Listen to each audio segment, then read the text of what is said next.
기도하겠습니다. 주님,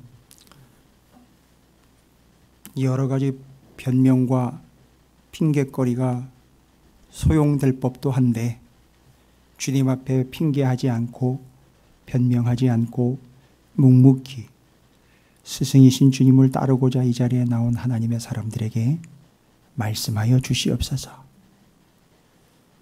그 새끼 고양이 새끼 강아지의 울음소리를 듣고도 먼 곳에서 득달같이 달려오는 어미 강아지와 어미 고양이와 같이 우리의 신음소리에 응답하시는 하나님 아버지께서 아픔을 당하고 있는 우리, 고난을 당하고 있는 현실을 그냥 내버려 두지 않고 직접 찾아오셔서 말씀하여 주심으로 위로가 될 뿐만 아니라 생명과 답이 되게 하심을 감사드립니다.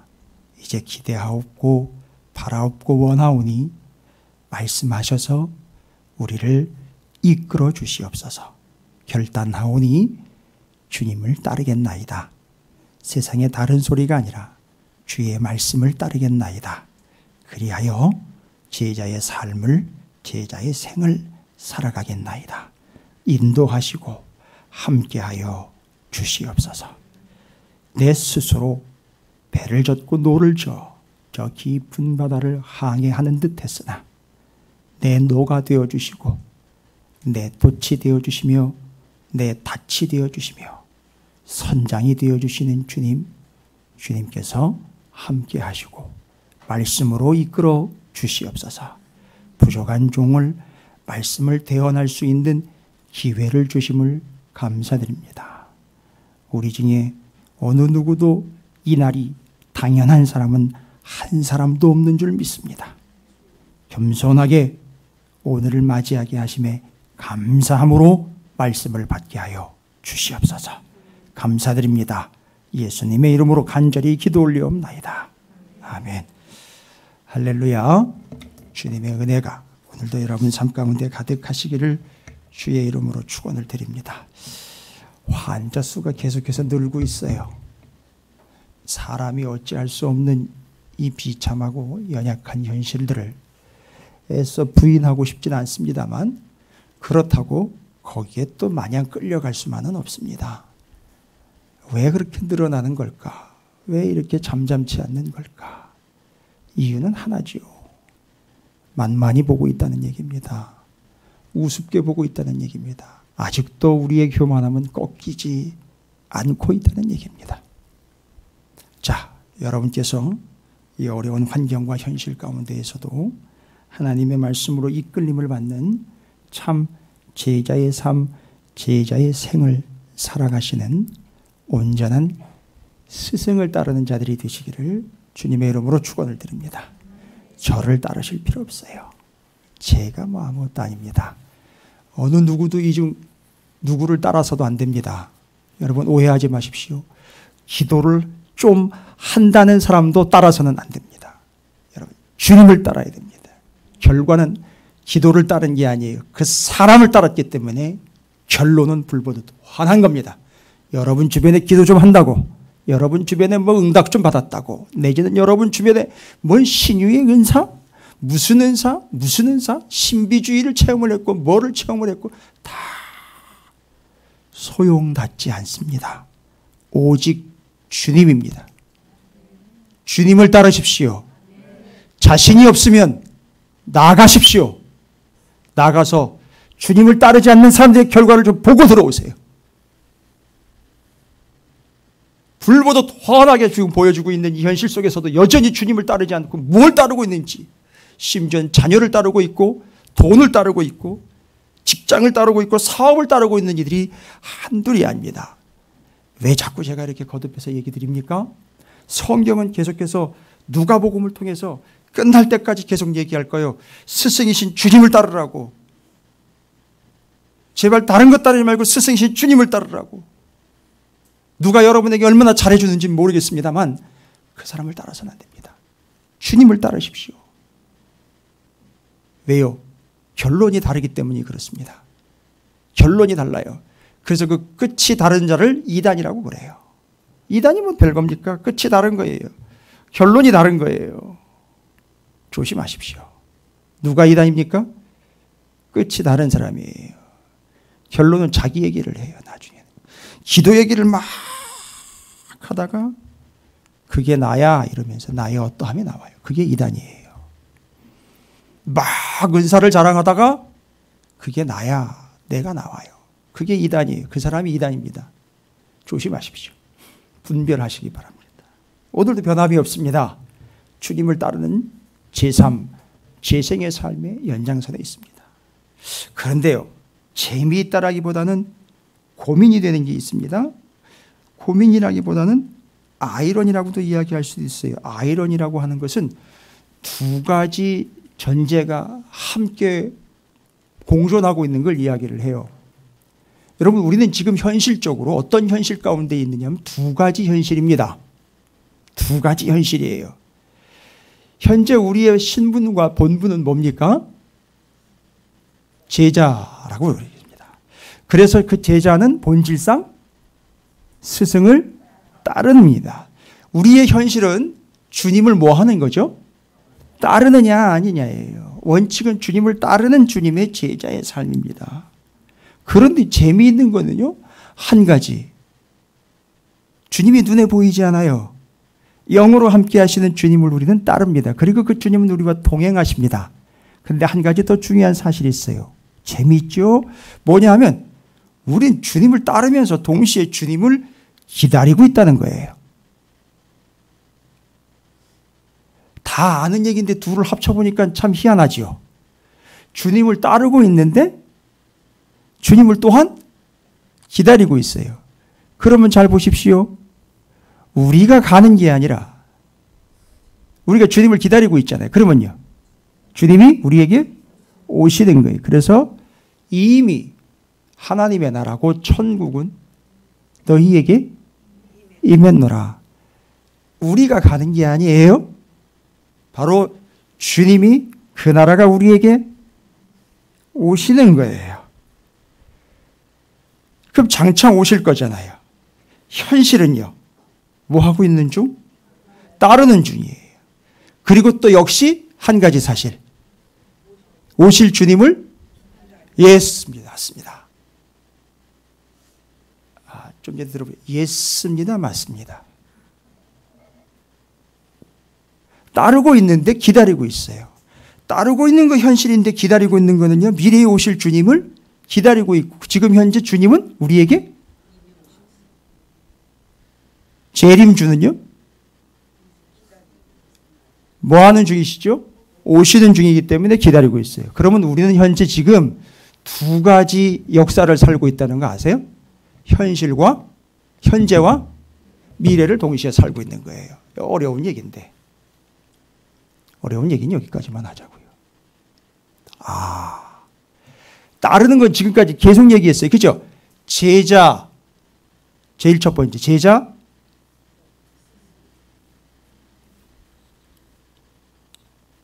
약주모일 제가 달고 와야 효과가 있나 봐요.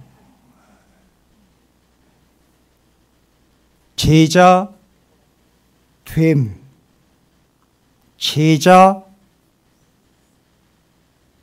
제자가 되어 제자의 삶을 살아갈 제자도, 그리고 그게 삶과 생이 되어 마무리하고 시작하는 제3, 재생. 이건 누구 신학자가 얘기한 게 아니고요, 김성호 목사가 말씀으로 정리하신 거예요. 아시같이 우르지의 스승이 정리하셨다라고 그러니까 말이 이상하네요. 잘 정리하세요. 내 본분이 뭐냐라고 이야기하면 내가 제자 되어 제자의 길을 가고 제자의 삶을 살고 있습니다. 정말 제가 요즘에 너무너무 가슴 저리도록 받고 있고 새기고 있는 제3, 재생이라는 말은 제가 말씀을 통해서 은혜를 받고 정리한 말씀이지만 너무너무 은혜스러운 말씀이에요. 제3, 재생. 변함없는 사실은 우리는 주님을 따르고 있습니다 라는 것에 대해서 어떻게 따라야 하는지를 이미 말씀을 다 드렸어요. 그런데 제가 여러분의 삶을 일일이 다 훑어볼 수 없고 살필 수 없으나 어떻게 할까요? 한번 살펴보면 정말 잘 따르고 있는가? 그래서 이 말씀을 그냥 넘어가도 되는 건가? 잘 따를 때까지 계속 얘기를 해야 되는 건가? 제가 보니까요, 쉽지 않은 것 같아요. 따르고 있는 게. 여전히 자식을 따르고 있는 분들이 있더라고요. 여전히 돈을 따르고 있는 분들이 좀 있는 것 같아요. 여전히 현실을 따르고 있는 분들이 있는 것 같아요. 주님을 따라야 하는데. 어찌되었든요. 그건 뭐 제 몫이 아닙니다. 저는 그냥 말씀을 전하면 되는 것이고 여러분이 말씀을 근거로 따라가면 되는 것인데. 자, 그러면서 어떻게 따라야 되는지에 대한 이야기들을 충분히 좀 드리면서 우리의 현실은 따름과 동시에 주님을 기다린다는 거죠. 바로 오늘 누가복음 21장은 주님을 따름과 동시에 우리는 그 주님을 어떻게 기다려야 되는가에 대한 얘기입니다. 여러분 제자, 우리가 제자로 부르면 받았는데 성도잖아요. 그리스도이잖아요. 오늘 보니까 장차 무슨 일이 일어날 것이다 라고 예언을 했느냐 21장에 우리가 주님을 따라야 되고 주님의 오심을 기다려야 되는 주님의 오심을 기다려야 된다라고 얘기를 했잖아요. 근데 그때 그 주님이 오실 때 무슨 일이 일어나느냐를 두 가지로 이야기를 했는데 첫 번째 이거는 이제 들어가기 전에 여러분에게 설명을 좀 드려야 이해하실 때 도움이 돼서 말씀을 먼저 좀 드립니다. 주님이 오실 때 어떤 일이 있느냐 5절부터 이렇게 보니까 여러분 5절에 그 타이틀이 이렇게 빨간색 글씨로 적혀져 있죠. 뭐라고 나와 있습니까? 성전이 무너뜨려질 것을 이르시다. 성전이 어떻게 된대요? 지금까지 성전은 무슨 역할을 했는데요? 주님이 오시면 성전이 무너진대요. 주님이 포크레인 몰고 오기 때문입니까? 주님이 굴삭기를 몰고 와가지고 무너뜨리기 때문에 무너지는 겁니까? 성전이 왜 무너질까요? 주님이 그때 오신다는데 왜 성전이 무너집니까? 예? 맞습니다. 맞는데 좀 설명을 가미를 해야지 모르는 사람들이 그 얘기를 듣고 몰라요. 무슨 얘기인지 못 알아들어요. 성전이 지금까지 무슨 일을 했으며 어떤 의미 있기에 주님이 오시니까 그게 무너뜨려진다. 지금까지 성전은요, 재물을 잡아서 사람들을 구원해내는 용서를 하기에 받은 대제사장이 거기 기다리고 있다가 1년에 한 번씩 들어갔다 나와. 그리고 거기에 재물을 가지고 와가지고 내 죄를 고백하면 그 재물에게 안수해서 그걸 잡아서 용서를 받는 그런 시스템이었어요. 이 주님이 오시니까요. 그 주님을 딱 믿어요. 믿고 나니 이제 더 이상 재물을 잡아드릴 필요 없이 그 예수 그리스도께서 이걸 다 이루셨기에 우리가 주님을 믿기만 하면 구원을 얻고 용서를 받게 되는 시스템으로 가버립니다. 그러니까 무너지는 거예요. 그런데 한 가지 더 중요한 게 뭐냐 하면 우리는 제자의 삶이고 제자와 성전은 무슨 의미가 있냐면 제자와 성전은 무슨 의미가 있게 주님은 당연히 오시니까 이제는 성전이 필요 없게 무너지고 주님만 드러나는 겁니다. 근데 그 주님을 따르는 제자와 성전은요. 무너지는 성전은 무슨 관계가 있느냐? 예, 성경에 이르면은요. 성전에 대해서 이렇게 이야기합니다. 고린도 서신이지요. 너희 몸이 거룩한 성전인 것을 너희가 알지 못하느냐. 근데 그런 식으로 사십니까? 우리 몸이 그렇게 거룩한 성전인데 그런 식으로 쓰레기를 막 부어 넣습니까? 아니 우리 몸이 거룩한 성전인데 그렇게 주님 외에 다른 걸 갖다가 그렇게 가운데다가 앉혀놨습니까? 여전히 지금도 주님 외에 다른 걸 따르고 계십니까? 우리 몸이 성전인데요. 우리 몸이 성전이에요. 우리 몸이. 성전의 의미는 뭐냐 하면 사람들이 가서 용서받는 것보다도 제일 근본적인 무슨 의미가 있느냐. 하나님이 임재하신다는 거예요. 지성소에 하나님이 임재하신다는 게 성전의 의미예요. 그럼 우리 몸이 성전이니까 이제는요. 주님이 건물로 임하실 필요 없이 어떻게 해요? 우리에게 임하신다는 거예요. 할렐루야. 이 기가 막힌 사실을 여러분은 평생 감사를 해도 다 할 수 없는 진리라는 거죠. 아하. 이제 주님이요. 오시게 되면 성전 무너지고 우리 몸이 성전돼요. 이제는 우리가 그 기능을 감당하는 거예요. 성전이요. 그리고 이제 우리는 평생에 주님을 따르고 주님을 기다리는 자로 어떤 삶을 살아야 돼? 주님을 모시는 삶으로 살아가야 된다는 거죠. 할렐루야. 그래서 성전이 무너진다는 얘기를 하는 거예요. 됐죠? 그 다음에 예루살렘이 무너진다요. 또 뒤에 가보면은요. 20절 타이틀 보십시오. 뭐래요? 예루살렘의 환난과 인자의 오시. 그 뒤에 읽어보세요. 예루살렘이 또 멸망한다는 거예요. 예루살렘 무너지는. 여러분 예루살렘은요. 어떤 의미입니까? 성전은 그런 의미였었어요. 그래서 제사를 드려서 사람들이 용서를 받고. 예루살렘은요. 예루살렘이 어떻게 선정이 됐는지 아시죠? 다윗에 의해서? 그렇지요. 빙고. 주님의 이름을 두려고 택한 곳이 예루살렘이에요. 그럼 예루살렘이 무너졌다는 얘기는요. 주님의 이름을 거기다 두지 내가 나의 영광을 다른 이에게 주지 않겠다. 나의 이름을 다른 데다 두지 않겠다. 그러면요. 성전 무너지고 우리가 성전 됐대잖아요. 그래서 주님이 우리 임재하셔서 우리가 그분을 이제는 모시고 사는 삶을 되죠. 그런데 예루살렘이 무너지면서 주님의 이름은 그럼 어디다 두느냐 이거예요. 어디다가요? 그렇죠. 제자들에게 두겠다는 거예요. 내 이름을 너희에게 두겠다는 얘기예요. 그럼 뭔 얘기입니까? 우리한테 두겠다는 얘기는 이거 잘 보관해 뒀다가 나중에 주님이 오면 이름표 만들어 가지고 예수 그리스도라고 만들어 가지고 주님이 오시면 이름표 붙여드려. 이거 아니죠. 우리한테 이름을 줬다는 얘기는 뭐 하라는 얘기입니까? 오늘 본문에도 나와요. 어떻게 하라는 얘기입니까? 주님을 모시고 삶과 동시에 주님의 이름을 예루살렘에다가 두지 않고 이제는 우리한테 줬어요. 그럼 우리는 어떤 삶을 살라는 거예요? 잘 주머니에다 누워둬라. 은행에다 갖다가 잘 보관해둬라. 이 집안에 금고 하나 있으면 거기다 잘 챙겨 넣어라. 뭐 어떻게 한다는 겁니까? 이름을 우리에게 줬다는 얘기는? 어떻게 하라는 거죠? 이름을 우리한테 주신 거예요. 예루살렘이 멸망됐다는 얘기는 이름을 우리에게 줬다는 얘기예요. 그 이름을 어떻게 하라는 얘기일까요? 그 이름, 주님의 이름, 하나님의 이름, 여호와. 그건 하나님의 영광이에요. 어떻게 하라는 겁니까? 주님의 이름을 그렇지요. 드러내며 살라는 거예요. 모시고 드러내며 살라는 거예요.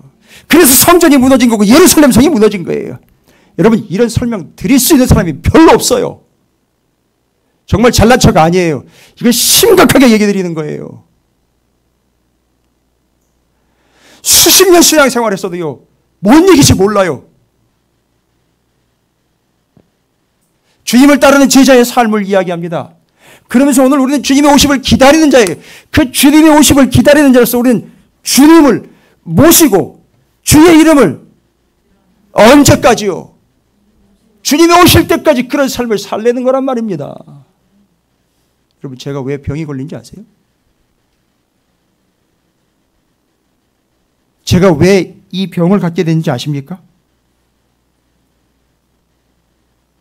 이 병을 갖게 됨으로 인하여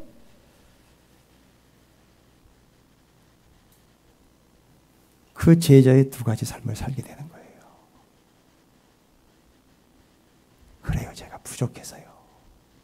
여러분은 그러지 않아도 뭐 할 수 있기 때문에 두 가지. 주님을 모시고 주님의 이름을 드러낼 수 있게 여러분에겐 병을 안 주신 거예요. 전 부족하기 때문에 저한테 병도 주시고 그걸 통하여 주님 모시고 주님의 이름을 드러내며 살라고 저에게 그걸 허락하신 거예요. 병이 저한테 느닷없이 침입해 들어온 게 아니고 주님이 저에게 허락하신 거예요. 그 두 가지의 삶을 살라고요. 됐습니까? 성전 무너진 것과 예루살렘 성이 무너진 것에 대한 이야기가 어떻게 설명이 가능하시겠어요? 그렇게 해서 이제는 그 주님을 우리가 모시고 그 주님의 이름을 드러내는 삶을 주님이 오실 때까지 뭐 하면서? 그렇지요. 기다리면서 모시고 드러내며 살려는 거예요. 정리 잘 하세요. 이미 데이터는 방송으로 다 남아요. 제가 헛소리 하지 않았다는 건 방송으로 다 증명될 거예요. 그런데 제가 걱정되는 거는 여기 계시는 여러분과 방송으로 듣는 여러분들이 제대로 받았는지 안 받았는지는 확인이 안 된다는 거예요. 진짜 제자의 삶을 살고 있는지 확인이 안 된다는 거예요. 그러나 눈속임하지 마십시오. 스승이신 그분은 알아요. 어떤 동영상을 보니까 어미 강아지, 어미 고양이가 자꾸 뒤를 돌아봐요. 가다가 자꾸 뒤를 돌아봐요. 그게 뭔가 봤더니만 이게 어미가 뒤를 돌아보는데 간격이 있어가지고 안 보였는데 뒤에 상상이 되세요? 뭐가 따라올 줄? 새끼가 따라오고 있어요. 그 어미가 뭐 하는지, 잘 따라오는지 안 따라오는지 자꾸 뒤를 돌아봐요. 주님이 뒤를 돌아보는 건 세상에 미련이 있어서가 아닙니다. 오해하지 마세요. 뭐 하느라고요? 잘 따라오나 안 따라오나, 김 목사가 잘 따라오나 안 따라오나 뒤를 자꾸 돌아보셔요. 우리 찾으시는 교회 장로가 잘 따라오나 안 따라오나, 권사들이, 집사들이, 성도들이 잘 따라오나 안 따라오나 자꾸 뒤를 돌아보시는 거예요. 그러다가 간격이 넓어졌다 싶으면 어떻게 해요? 기다린다는 거예요. 진리 두 번째, 우리만 기다린다는 게 아닙니다. 주님도 우리를 기다려 주신다는 거예요. 할렐루야. 자, 그러면요, 주님을 따름이라. 계속해서 어떻게 따라야 되는지 얘기했는데, 오늘 21장은 주님을 어떻게 기다려야 되는지에 대한 이야기들을 한번 나눠보겠습니다. 말씀 다 전하신 줄 알았는데 이제 시작이에요. 맞습니다. 저는 뭐 이런 식입니다. 이런 시작. 멋있지 않습니까? 너 혼자. 제가요, 병에 걸리고 났더니만 저 더 뻔뻔스러워졌어요. 양해하시고 이해하시고 용납하시기 바랍니다. 이 병든 몸을 받아주는 데가 두 군데 있더라고요. 살다 보니까 하나는 서울대학병원이고요. 죄송합니다. 하나는 찾으시는 교회더라고요. 그리고 또 하나 있다면 저희 가정입니다. 감사합니다. 받아주셔서. 용납하시는 분 주님이 또 받아주시더라고요. 다 감사하죠. 자, 그러면 이제 우리는 주님을 기다림에 두 가지 성전 무너짐과 예루살렘의 무너짐의 의미를 이제 정리했죠. 여러분 이거 전하셔야 돼요. 이거 알려주셔야 됩니다. 모르는 이들에게 알려주셔야 돼요. 이거 전도의 내용이 돼야 돼요. 이 전도는요, 모르는 사람에게 전도할 필요 없습니다. 교회 다닌다면서도 모르고 있는 사람들에게 전하셔야 될 내용입니다. 한번 앉아가지고 얘기 한번 나눠보십시오. 엄청 짜증내요. 그럼 짜증낸다는 얘기는요? 이런 얘기 꺼내면 짜증낸다고요. 그 사람이 교회 다니는 사람이에요. 장로님은 더 짜증내요. 물론 우리 교회 장로님들 말고요. 권사님들은 조금 더 한 단계 낮춰가지고 짜증내요. 아시겠죠? 그 단계로 내려가면 더. 왜 짜증냅니까? 걱정하지 마세요. 몰라서 짜증내는 거예요. 얘기하지 말라고. 몰라서 짜증내는 겁니다. 그래도 얘기하셔야 돼요. 자, 그럼 어떻게 기다려야 되느냐? 기다림에 대해서 이야기할 때 21장이 시작됩니다. 근데 21장이 시작되면서 주님의 오심을 기다려야 되는 우리가요, 뜬금없이 이 얘기는 여기다 이렇게 기록을 해놨지. 그것도 짧은데요. 4절까지인데 첫 번째 여인의 뜰에서 있었던 얘기입니다. 성전에서, 성전 중에 여인의 뜰이요. 여인의 뜰 바깥에는 무슨 뜰이 있을까요? 이방인의 뜰이 있습니다. 그 바깥은 바깥이에요. 그 이방인의 뜰 그 안에 있는 여인의 뜰에서 있었던 겁니다. 여인의 뜰에는요, 뜰 구석에 헌금함이 있었어요. 그럼 거기다가 자유롭게 헌금을 합니다. 그럼 누가 헌금을 하는지 이게 보여요. 근데 주님이 보셨어요. 한 여인이 헌금하는 게 보입니다. 지금 우리는요, 어떤 여인이 뭘 하는지를 보려고 하는 게 아니라 포인트가 뭐예요? 뭘 어떻게 하는 거를 21장에서 얘기하고 있다고요? 제자로서. 21장이 뭔 얘기를 하는지 여러분 잘 모르셨어요. 제가 지금까지 설명드렸는데, 제자로서 주님의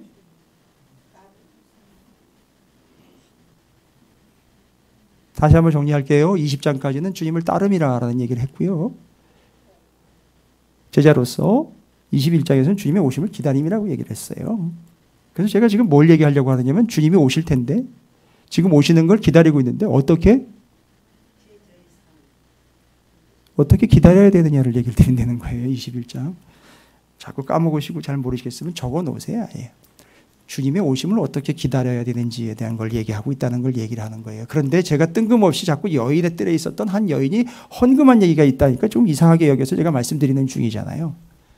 그 여인이요, 헌금 넣는 걸 보고 예수께서 눈을 들어 부자들이 헌금하며 헌금 넣는 것을 보시고 그건 그냥 지나가셨어요. 부자들이 헌금하는 건 그냥 지나가셨는데 또 어떤 가난한 과부라고 나와 있어요. 가난한 과부예요. 아시기도 잘 하셔요. 얼마나 가난한지. 그러니까 진짜 가난한 거예요, 이 여인은.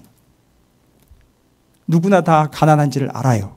그런데 이 여인이 2렙돈 넣는 것을 보시고 이르시되 내가 참으로 너에게 말하노니 이 또 가난하대요. 아, 창피하게. 가난하고 아는데 가난한 걸 또 얘기를 해요. 강조하는 거죠. 가난한데도 이렇게 했다라는 걸 강조하는 겁니다. 뭐라고요? 이 가난한 과부가 다른 모든 사람들보다 뭐예요? 많이 넣었대요. 근데 어느 정도로 많이 넣었는지 4절에 설명합니다. 저들은 그 풍족한 중에서 헌금을 넣었거니와 이 과부는 그 또 가난한 중이래요. 가난한 중에서 자기가 가지고 있는 뭐예요? 생활비요. 전부라 그러면은요, 시장 가려고 들고 나갔던 돈 전부도 전부가 되는 거예요.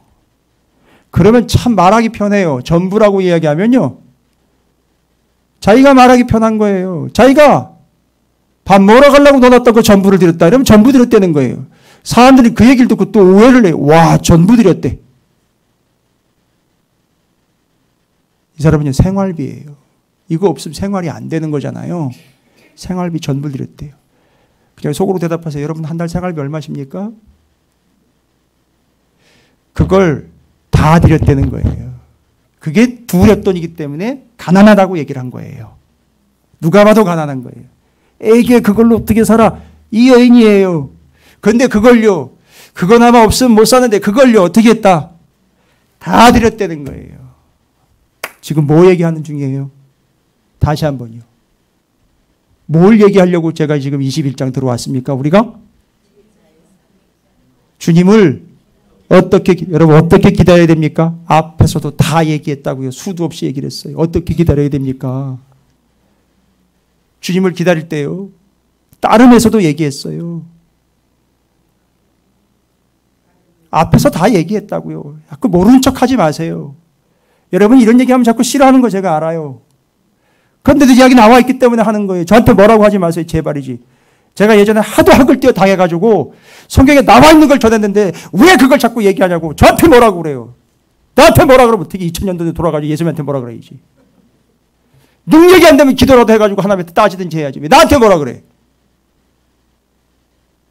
혹시나 방송을 듣고 염탐하고 있다면 내가 너에게 이야기한다. 당신에게 이야기한다. 왜 그런 식으로 얘기를 하냔 말이야.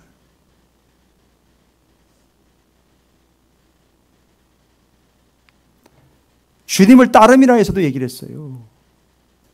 간단하잖아요. 주님을 기다림이라도 동일한 겁니다. 어떻게 기다리는 겁니까?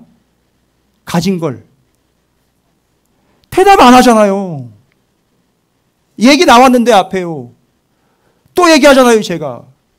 그럼 또 얘기한다고 짜증내요. 왜 소리는 지르냐고 또 얘기를 해요. 저게 덜 아프구만. 또 그럴 거예요. 아니요. 제가 얘기했잖아요. 이렇게 가다가 이렇게 전하다가 죽어도 저는 원이 없어요. 제 역할은 이거거든요. 이거 하다가 그냥 가면 되는 거예요. 어디 엉뚱한 데서 발견되면 얼마나 창피합니까, 목사가.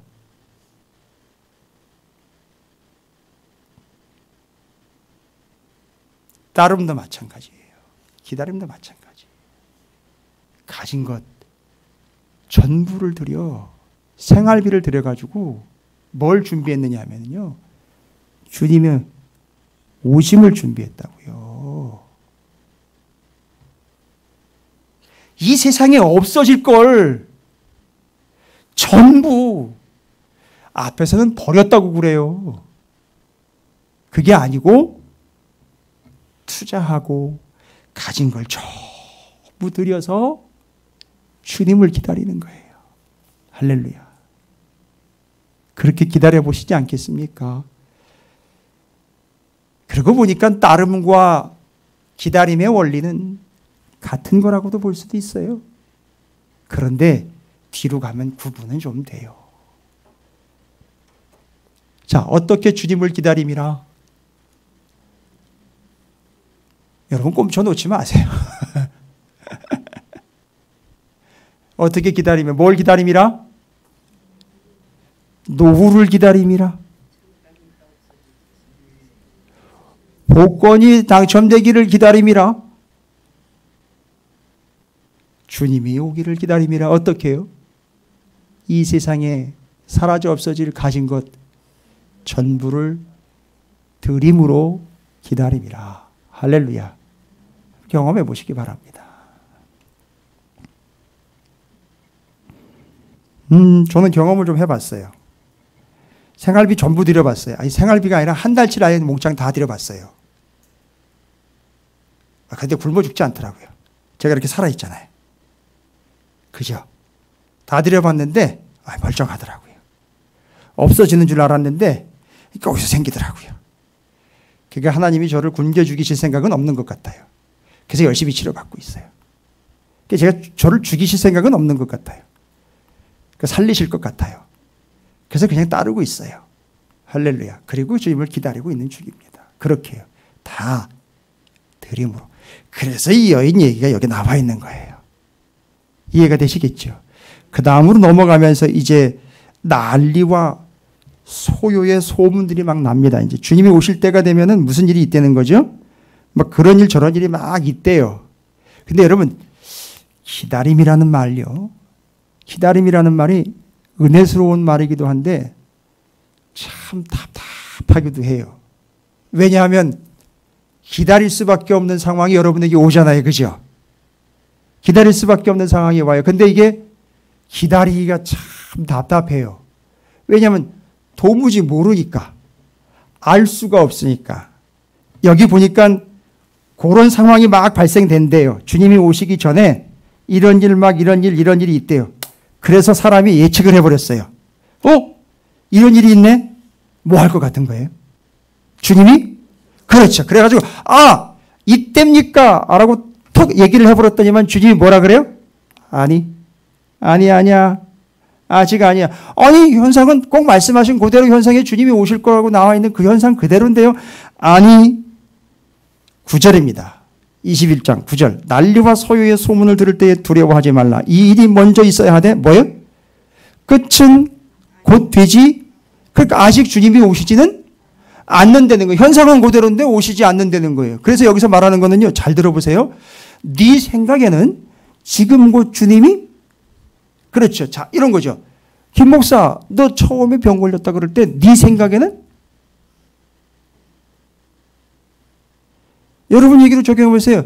사업이 대폭 내려앉았을 때 네 생각에는? 왜 대답이 없으세요? 그렇죠. 망한 것 같으나. 너 병 걸렸다는 얘기 듣자마자 너는 네 생각에는 네가 곧 저를 이렇게 보내시깁니까? 네 생각에는 끝인 것 같으나 네 생각에는 망한 것 같으나 네 생각에는 죽을 것 같으나 지금 내가 아무것도 할 수 없을 것 같으나 직장도 없고 아무것도 안 되는 것 같고 다 들어먹은 것 같으나 다 없어진 것 같으나 내 생각은 네 생각과 다름이라. 이럴 때 필요한 게 뭔지 아세요? 이럴 때 필요한 게 기다림이라는 거예요, 여러분. 기다림의 미학입니다. 기다림의 아름다움이에요. 그럴 때가 바로 기다림이 필요한 때예요. 언제요? 내 생각하고 주님의 생각이 다를 때예요. 다르다고 핑계하지 마시고요. 짜증내지 마세요. 그럼 언제 오신다는 이러지 마시고 그러면 그땐 뭐 해야 되는 거예요? 기다리는 거예요. 한 가지 더 기다려야 될 때가 있어요. 우리는 이런 얘기를 하죠. 알겠어요. 그런데 진짜 지금 저로서는 수가 없어요. 방법이 없어요. 바로 이때 뭐가 증명되는지 아세요? 내 수가 없어요. 그리고 그때 뭐가 증명돼요? 그렇죠. 하나님의 수는 수를 헤아릴 수 없을 만큼 많은 거예요. 내 수가 없고 내가 하나님의 생각과 다른 측면으로 가고 있는 것 같을 바로 그때가 바로 하나님의 생각은 내 생각과 다른 게 증명이 되고요. 하나님의 수는 내 수와 수를 헤아릴 수 없을 만큼 많다는 게 증명될 때예요. 그런데 안 보여요. 그래서 그때 뭐가 필요한 거예요? 기다림이 필요한 겁니다. 할렐루야. 기다릴 줄 아시겠어요? 이제 기다리오. 잠잠히 바라라. 잠잠히 기다리라. 이게 바로 그때 거기서 나온 거예요. 언제 기다리는 거예요? 내 생각하고 하나님의 생각이 다른 것 같아. 그때 하나님의 생각을 기다리는 거예요. 내 수는 너무 없어요. 그렇죠? 방법이 없잖아요. 그때 수가 많은 하나님의 수를 뭐 하는 거예요? 기다리는 거라고요. 재밌죠? 너무 좋죠? 이게 기다림의 순간이에요. 근데 그 기다림의 때에 어떤 일이 일어나는지 아십니까? 잘 보세요. 오늘 본문에서는 그 기다림에 대해서 가운데다가 보석처럼 5절부터 20절에다가 갖다 박아놨어요. 그 기다림의 의미에 대해서. 아, 그때가 바로 기다릴 때라는 거죠. 됐죠? 정말 하나님의 생각이 내 생각과 다른 거죠. 사람들은 이때 뭐 한다는 얘기예요. 일반적으로 이때. 수가 없다고 생각할 때 하나님의 생각이 내 생각과 다르구나라고 할 때 와우 할렐루야 하면서 찬양하기보다는 대부분의 사람들이 뭐 한다? 무너진다는 거예요. 그런데 이때가 바로 뭐 할 때다? 기다릴 때라는 거죠. 그 하나님의 생각과 수를 기다려야 될 때. 기다리다 보면 무슨 일인지 아십니까? 그때 이제 하나님의 수와 생각이 이제 드러나면서 13절을 보십시오. 이 일이요. 기다려야 될 이 일이 뭐가 된다? 도리어 너희에게 증거가 된다. 이게 너희에게 증거가 된다는 얘기는 뭐냐면 너희가 증명된다라는 거예요. 무슨 얘기냐면 너희를 통해서 뭐가 증명된다는 거예요. 제가 지금 얘기 드렸잖아요. 기다려야 될 때가 온다는 얘기죠. 언제요? 두 가지 타임 얘기했잖아요. 내 생각과 하나님의 생각이 다른 게 증명될 때예요. 딱 드러나요. 그 다음에 내 수는 없고 하나님의 수가 많은데 뭘 어떻게 해요? 바로 요거예요. 그래서 하나님의 생각과 하나님의 수가 너를 통해서 뭐예요? 증거가 된다는 거예요. 요 기다림의 때에.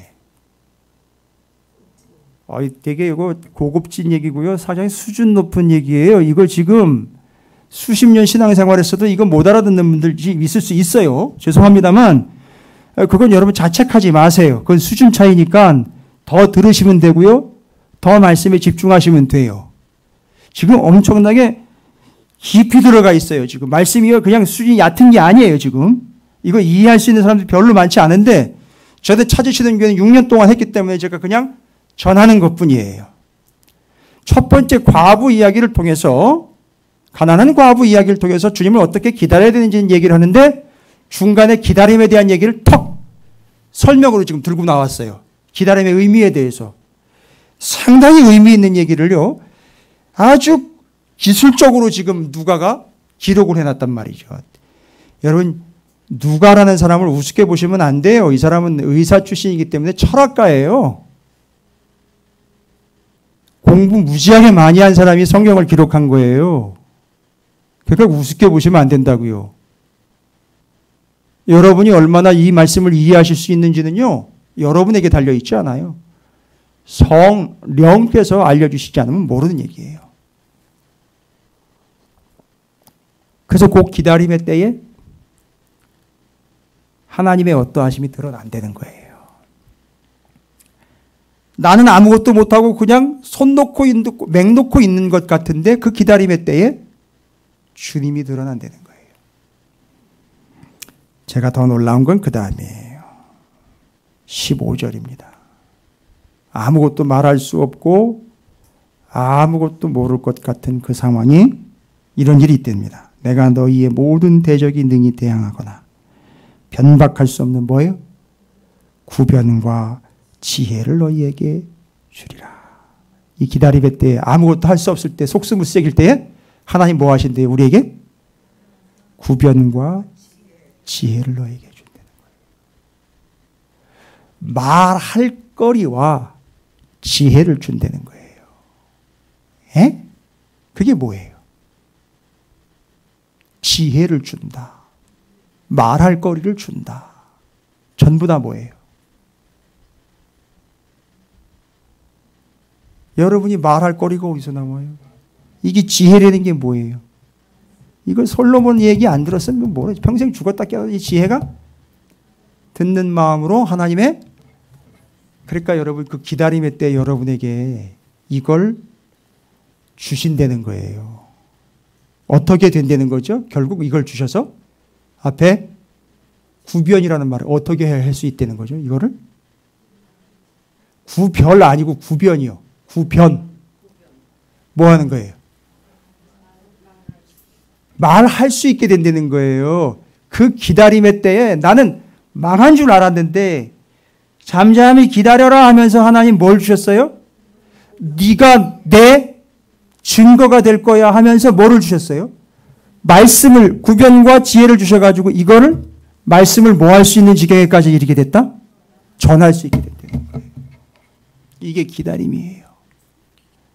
그러니까 여러분이 그 기다림의 때를 지나오셨는지 앞으로 그 기다림의 때를 지나가실지는 모르겠으나 잊지 마십시오. 그 때를 통해서 이게 드러나게 된다는 겁니다. 할렐루야. 하나님이 우리의 생각과 다름과 그 수가 수를 헤아릴 수 없이 많다는 것이 우리를 통해서 증명되고 드러날 거예요. 그리고 우리가 그걸 말할 수 있도록 그 기다림의 때에 이걸 주셔요. 안 그래도 그래요. 그죠? 다 망한 것 같고 막 힘든 때에 여러분이 뭐 하고 있나 봤더니만 정말 아무것도 할 수 없을 것 같은 그때에 뭐 하고 있나 봤더니만 뭐 하고 있어요, 여러분? 어디 일거리 없나 가지고 인력사무소 가 있는 게 아니라 교회 와가지고선 집에서 이거 펴놓고 기도하고 있더라는 거예요. 그게 기다림의 때라는 거예요. 할렐루야. 정철환 집사님 그때 기억나요? 우리 개척 처음 하고 정철환 집사님이 교회에서 먹고 잘 때 아니, 집이 없어서 먹고 잔 게 아니에요. 개척 처음 하고 교회 카페 있고 우리는 그냥 카페라고 불렀어요. 그때 그냥 그 식당 이제 저기 저쪽 건물이에요. 저 양반이 거기서 며칠 먹고 자고 그랬었어요. 그때 거기서 말씀 붙잡고 올리고 말씀 붙잡고 올리고 그거 했었어요. 지금도 하고 있지만 물어보세요. 그때 뭘 경험을 했는지. 그때가 바로 기다림의 때였고 그때가 바로 정 집사님이 우리 집사님이 직장을 찾고 있었던 때가 아니라 기다림의 때에 저를 통해서 하나님의 어떠하심이 드러날 때였다라는 거죠. 여러분 모두에게도 이때가 있다는 거예요. 할렐루야. 이제 이해가 되세요? 그래서 기다림에 대해서 얘기를 하고 또 넘어갑니다. 이제 어떻게 기다려야 되는지 또 얘기가 나와요. 어떤 구조인지 아시겠죠? 자, 어떻게 기다립니까? 21장 28절입니다. 21장 28절. 이런 일이 되기를 시작하거든. 이런 징조가 나타나거든. 자, 무조건 이때다라고 그냥 내질르지 말고 잘 봐라. 일어나 뭐예요? 머리를 들라. 언제까지요? 이런 일은 왜 일어난다 그랬죠? 뭐 하기 전에? 그래, 주님이 오시기 전에 이런 일이 일어나니까 주님 오실 때까지 뭐 하라? 머리를 들어라. 뭐예요? 속량이. 너희 속량이? 이게 왜 이런 얘기를 했어요? 속량이 가까웠다. 속량은 뭐예요? 죄의 사함이 뭐예요? 가까이 왔다. 뭔 얘기인 거예요, 이게 지금? 그 나를 용서해 주실 그분이 내게 가까이 오고 있으니까 속량이 가까웠다라고 이야기를 한 거라고요. 그분이 가까이 왔다라는 얘기 이렇게 표현한 거예요. 그러니까 그분이 올 때까지 뭐 하는 거예요, 우리는요? 기다리는데 어떻게 기다리라고 했죠? 머리를 들라예요. 머리를 숙이지 말고 머리를 들라. 한번 합니다. 머리를 들라. 그 왕이 된 것 같아요. 머리를 들라. 저놈의 목을 쳐라. 그게 아니고 머리를 들라라는 거예요. 주님이 오실 때까지 기다리는데 어떻게 기다립니까? 머리를 쑤셔받고 기다리는 게 아니에요. 머리를 들고 기다려요. 그런데 머리를 든다라는 것은 주님을 바라보는 행위예요. 그냥 쳐다보는 행위예요. 그냥 오매불망 그분만 바라본다는 걸 이야기하는 겁니다. 와우, 주님을 기다릴 때는 어떻게 기다리는 거죠? 오매불망. 참 재밌는 단어예요. 오매불망. 올 때까지 뭐 하는 거죠? 잊을 수 없어. 그냥 그분만 바라보는 거예요. 딴 데 보지 말고 주만 바라볼지라. 기다림의 때에 우리는요, 가진 것 전부를 그분께 드리며 그분만 바라보면 어떻게 함으로요? 머리를 들어. 머리를 설마! 하면 좀 봐주셔야 될 거 아닙니까? 됐죠? 어떻게 기다려야 될지에 대한 지침은 어렵지 않습니다. 근데 중간에 기다림의 의미가 끼어들어가가지고 그걸 설명을 하다 보니까 헷갈릴 수 있는데 어렵지 않아요. 여러분들이면 다 이해할, 우리 찾으시는 교회 정도면 충분히 이해할 수 있어요. 할렐루야. 이게 유튜브로 나가서 제가 걱정이에요. 죄송합니다. 유튜브 독자들 기분 나빠가지고 또 구독과 좋아요 눌렀다가 구독 취소? 뭐 이런 식으로 될 거가. 아니, 뭐 상관없습니다. 그건 당신 손해입니다. 그렇다고 제가 구독과 좋아요를 확인하는 입장은 아닙니다. 예, 그러지도 않아요. 그거 보고 할 것 같으면 제가 뭐 장사하지 뭐 여기서 이거 하고 있습니까? 그래도 좀 생각해 주십시오. 조금 생각해 주십시오. 구걸하는 거 아닙니다. 바로 주님을 기다림이 우리에게 얼마나 의미 있는 일인지를 얘기해 주고 있는 겁니다. 세 번째, 어떻게 기다려야 되느냐? 21장 33절입니다. 주님만 바라보라 그랬죠. 오매불망 주님만 쳐다보라 그랬죠. 여러분 자식새끼 쳐다보지 마세요. 답 안 나와요. 답답하죠? 그죠? 답답하죠? 자식새끼 쳐다보니까 답답하죠? 아예 속으로 대답하세요. 그게 답답한 줄 아세요? 그 새끼가 어려서부터 밥밥했기 때문에. 원래 그 새끼가 어려서부터요, 내 새끼가, 아니 내 새끼라 그러는데 내가 새끼라 그러는데 누가 뭐라 그래요? 내 새끼가 원래 어려서부터 엄마 아빠 밥 이러니까 커서 답답한 거예요. 왜요? 아직도 밥 그러고 있으니까 답답한 거예요.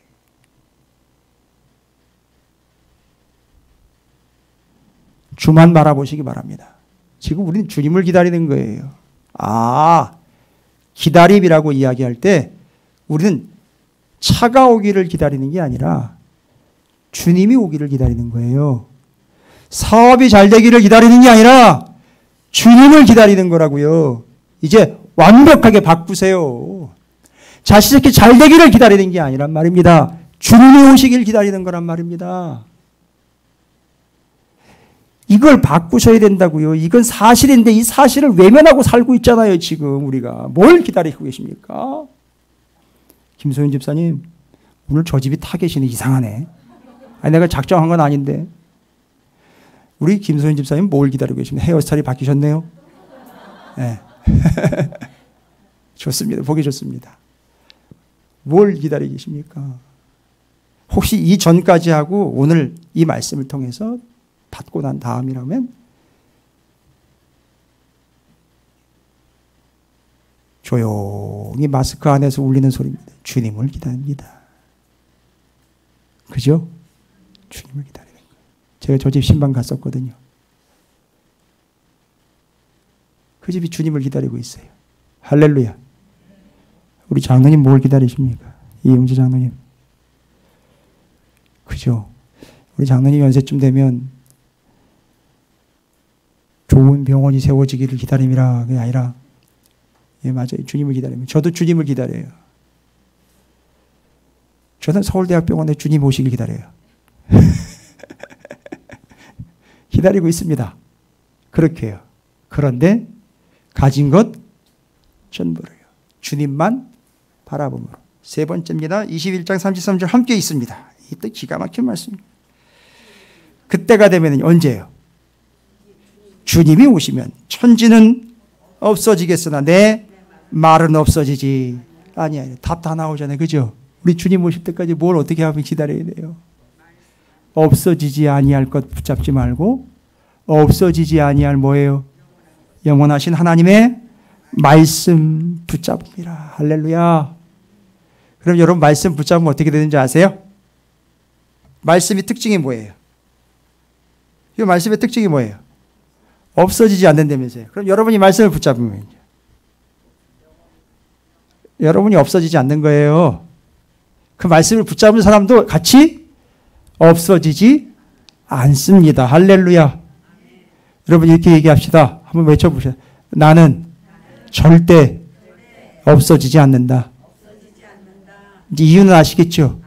왠지 없어지지 아니할 주의 말씀을 붙잡았기 때문에. 그럼 주님 오실 때 어떻게 해요? 오실 때까지 말씀 붙잡는 거예요, 여러분. 됐죠? 여러분 주님이 어떻게 기다려야 되는지는 어렵지 않죠? 지금 제가 3가지 얘기했는데 우리 강길의 권사님 3가지 다 정리하실 수 있겠죠? 그죠? 3개. 한번 해볼까요? 어떻게 기다려야 되나? 첫 번째, 가진 것 전부를 드림으로. 2번째는요, 주님만 바라 고개를 들라. 주님만 바라봄으로. 3번째는 없어지지 아니할 말씀을 붙잡음으로. 됐죠? 이제 끝입니다. 와우, 이제 드디어 끝이다. 21장 36절입니다. 요거 얘기하려고 그런 건데 21장 36절. 이러므로 너희는 장차 올 때요. 누가 이걸 다 데리고 가지고 오십니까? 주님이시여. 이 모든 일을 능히 피하고 이 모든 심판들을 피하고. 인자는 누구예요? 오실 예수님이잖아요. 그죠? 인자 앞에 서도록 뭐합니까? 항상 기도하며 깨어 있으라 하시니라. 됐죠? 그때 주님이 오실 때까지 우리가 해야 할 것은 뭡니까? 기도함으로 깨어 있으라는 거예요. 여러분, 기다림과 같은 기시로 뗄래야 뗄 수 없는 쌍두마차가 바로 기다림은 곧 기도라라는 거예요. 그리고 장로님 지금 얘기하신 것처럼 말씀을 붙잡음이라 했기 때문에 말씀과 기도가 역시 빠지지 않는 거예요. 기가 막히죠. 지난 수요일 날 방송 들으셨습니까? 오신 분들도 확인하셨죠? 변화산 사건과 변화산에서 내려갔을 때의 귀신 들려 변화산에서 누가복음에서 이야기한 것 주제가 뭐냐면 3분이 얘기했던 게 뭐 하기 위함이라? 탈출. 주님이 별세하실 것에 대한 이야기였어요. 근데 내려가 보니까 귀신으로부터 탈출된 한 영혼 아이가 있었어요. 영혼들을 탈출시키기 위한 모세, 엘리야, 예수님의 공통점이었어요. 탈출. 거기서 탈출하기 위하여 2가지 핵심적인 게 나왔어요. 너희는 그의 말을 들으라. 조용히 예수님한테 와가지고 왜 우리는 그걸 못 쫓아냈습니까? 이야기할 때 주님이 기도 외에는 이런 것이 나갈 수 없다. 진정한 탈출은요. 들으세요. 방송 안 들으신 분들 계실 거예요. 제가 알아요. 그런데 어찌되었든 거기서 탈출하려면요. 2가지. 들어라. 기도 외에는 말씀과 기도예요. 그런데 동일하게 주님이 오심을 기다림에도 변함이 없어요. 말씀과 기도예요. 아니 김 목사죠. 김성호 목사는 얘기하는 거 보면 결론은 똑같아. 시작은 천차만별인데 결론은 똑같아. 성경의 결론이 똑같은데 제가 뭘 어떻게 하는 거예요, 저보고. 이해가 되셨죠? 정리되셨죠? 여러분, 지금은 동시에 2가지가 이루어져야 되겠죠. 주님을 첫 번째 따르면서 기다리는 거예요. 어떻게 기다려야 되는지 얘기 드렸죠? 중간에 기다림의 의미에 대해서 설명한 것도 좀 중요하지만 오늘 말씀드리고자 하는 건 주님이 오실 것이기에 따르면서 동시에 우리는 어떻게 기다려야 되는지를 설명드렸습니다. 몇 가지로요? 4가지로요. 이 4가지가 있어야 돼요. 주님의 오심을 기다림입니다. 첫 번째는요. 가난한 과부의 두렵던 얘기를 통해서 뭐예요? 가진 것 전부를 들여 기다리는 거예요. 2번째는요. 머리를 그래서 주님만 바라봄이나 오매 불망. 3번째는요. 천지는 없어지겠으나 내 말은 없어지지 아니하리라. 그러니까 없어지지 아니할 말씀을 붙잡음으로 사라지지 않는 존재가 되어 주님이 오실 때까지 기다림이라. 할렐루야. 네 번째는요. 기다림은 곧 기도라. 같은 기시라 그랬잖아요.